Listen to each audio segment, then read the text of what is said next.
So let's get really practical. What are the questions that we need to learn to ask? Here are the two central questions. Columbo question number one is the question, or some version of this, what do you mean by that? What do you mean by that? Notice, this is simply a clarification question.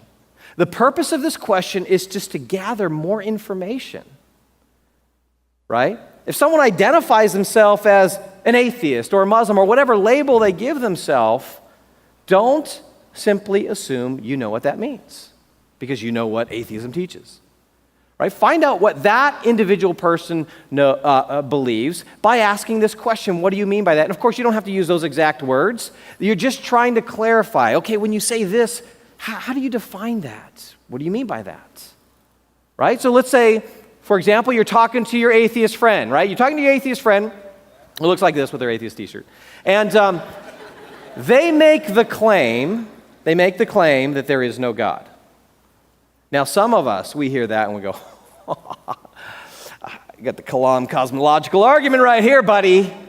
And we're ready to bust out our arguments for God's existence. But the first thing we ought to do is not make statements, start with questions. Start with the question, what do you mean by that?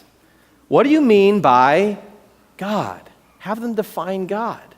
I've talked to a number of young college atheists on college campuses who will say things like, well, they'll use the term sky God. There's no old man in a white robe with a long white beard holding a staff sitting in some throne in heaven. I don't believe in God. So what have I done? All I've done is clarified. This is their view of God.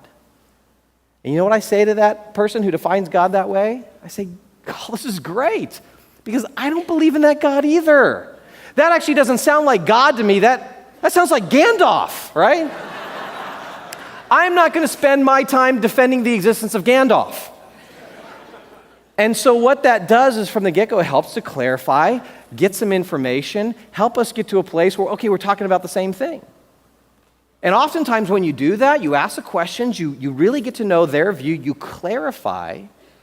And when you say like, well, I don't believe in that God either, then often that invites questions from them. Right? Well, what God do you believe in then?